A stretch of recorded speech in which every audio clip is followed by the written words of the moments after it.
Since man killing man became a way of life and people killing people became big business, government has cornered the market. Only men and women authorized by government are allowed to be killers. Otherwise, killing is a crime punishable by death, executed by a government-authorized killer. Government is in absolute power, and each person is its subject.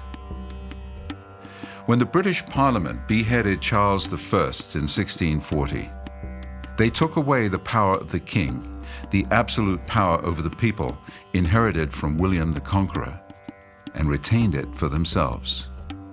And when the American colonies declared their independence from Britain and constituted a new government, they too retained the inherited power of the conqueror to rule and regulate the people. The original idea behind the Declaration of Independence was to create a democracy of free and equal people with the consent of the governed, unfettered by any form of tyranny. We're not there yet. We are still subject to the power of the conqueror in the form of a ruling government that recognizes no greater authority than itself. The whole human family, in fact, is subject to the policies and the vision of the United States government. The vision of the present administration is of a world at war.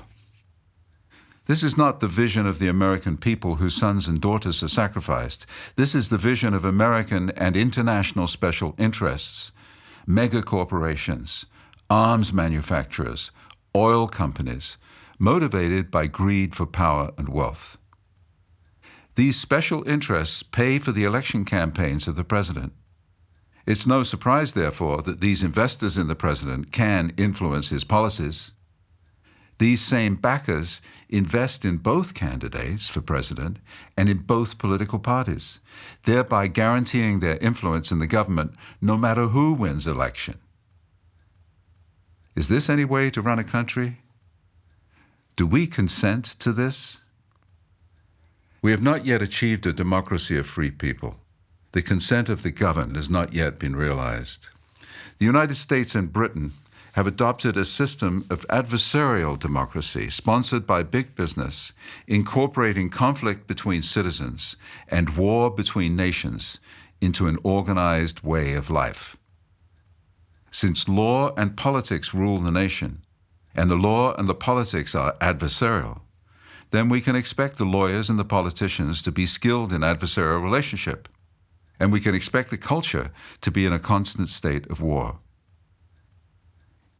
In addition to the foreign wars in Korea, Vietnam, the Persian Gulf, the Balkans, the Middle East, Iraq, Afghanistan, we've had the war on drugs, the war on poverty, the war on crime. Now we have the war on terrorism, which is to say war everywhere, all the time.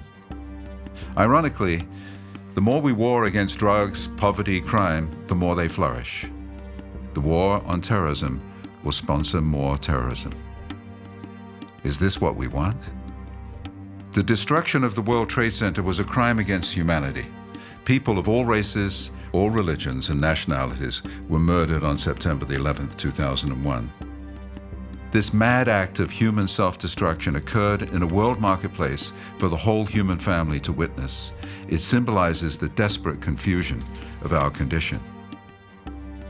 The bombing of people by people, no matter how smart or crude the device, whether sanctioned by Osama bin Laden or the US president, whether it's the World Trade Center or Oklahoma City or a Bali nightclub or Belgrade or Baghdad or poor Afghanistan, the bombing of people by people harms all of us.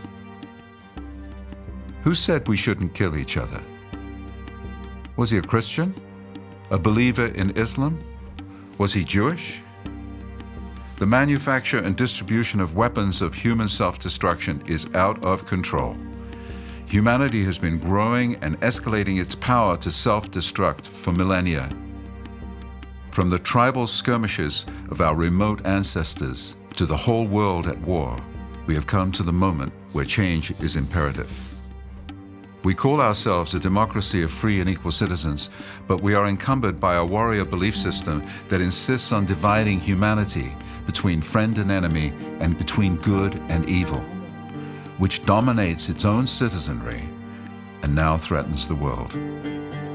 We've allowed our governments absolute power over us, and it isn't working. An adversarial relationship between government and the person is detrimental to the whole society. Government without the consent of the governed is tyranny.